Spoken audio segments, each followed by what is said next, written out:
Welcome to This Explainer. Today, we're diving into something absolutely fascinating.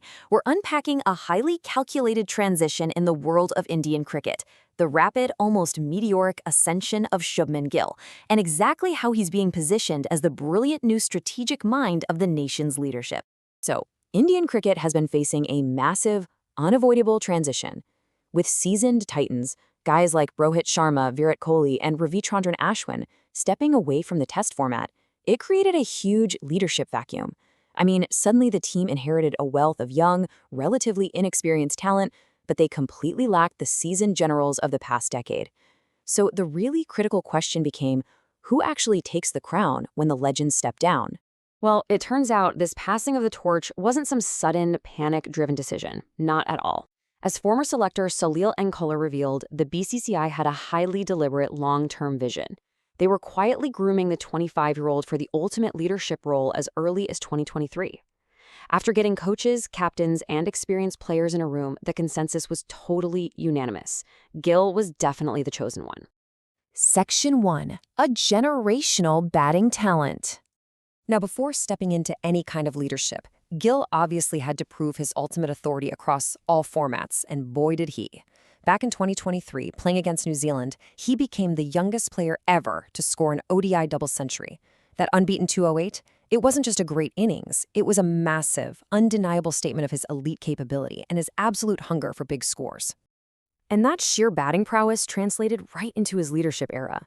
During the incredibly high-pressure 2025 Test Series against England, playing for the Anderson Tendulkar Trophy, he didn't just manage his team, he completely dominated, amassing an unreal 754 runs across 5 matches.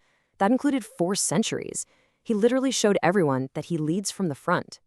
Section 2. Leading the Gujarat Titans. But the IPL is a totally different beast, right?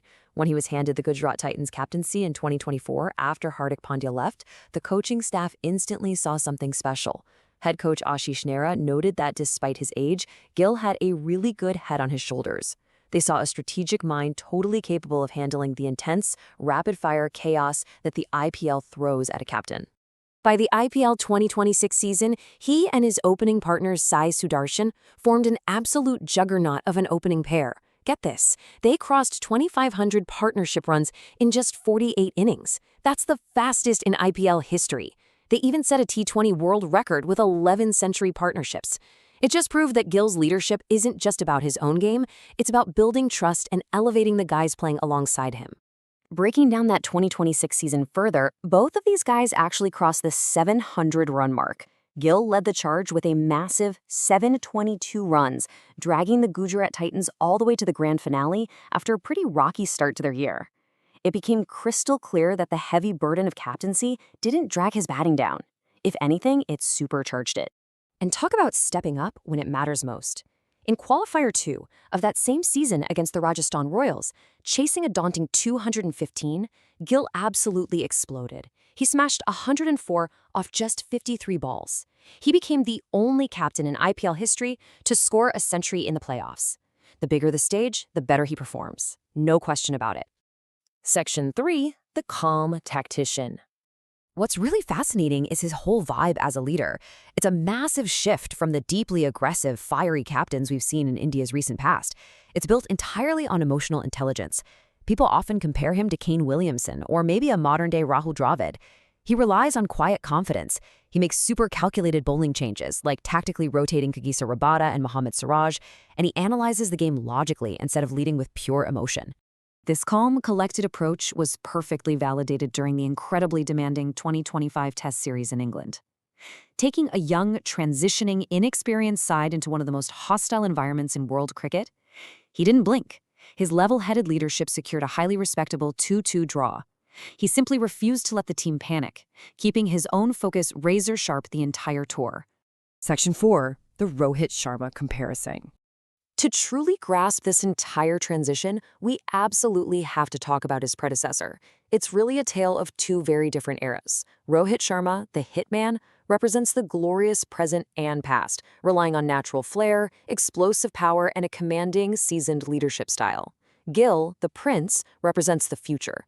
He brings a certain grandeur, that Dravid-esque balance, perfect head position, and a deeply analytical mind to the pitch.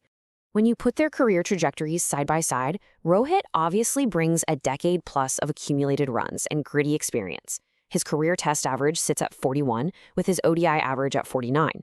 But look at Gill's current averages, holding super steady at 43 in tests and a remarkable 56 in ODIs. We are literally watching experience versus potential actively transitioning right before our eyes. That raw potential is already manifesting into elite statistics. Former all-rounder Irfan Pathan totally hit the nail on the head here. He noted that shifting the reins to Gill provides the exact stability Indian cricket desperately needs right now. I mean, you can't effectively run 3 different captains for 3 different formats while breaking in a whole new coaching staff, right? It requires continuity. It needs one central engine driving the entire team forward. Section 5. India's all-format future. So how is the BCCI pulling this off? Well, their strategy is honestly a masterclass in succession planning. Step 1, he was promoted to T20I vice captain just to get a feel for the leadership group. Step 2, they appointed him test captain at 25 to solidify his absolute authority in the longest format. And step 3, he's set to seamlessly take over the ODI captaincy well ahead of the 2027 World Cup. It's phased, it's smart, and it guarantees stability. Looking back at his rocket ship trajectory, from lighting up the U19 World Cup back in 2018 to sealing that unbelievable historic win with a 91 at the Gabba in 2021, and eventually commanding both the Test and IPL stages, every single milestone has been a deliberate stepping stone. Each challenge over the past few years has systematically prepared him for this exact moment. He has the elite statistics, he possesses the cool, tactical mind of a 10-year veteran, and he has the complete, unwavering backing of the cricketing establishment. As the 2027 World Cup looms on the horizon, the stage is entirely his. So I leave you with this one final thought. Is the prince finally ready to rule? Well, based on everything we've just covered today, the rest of the cricketing world better be ready. Thanks for joining me on this explainer, and keep your eyes on the pitch. Welcome.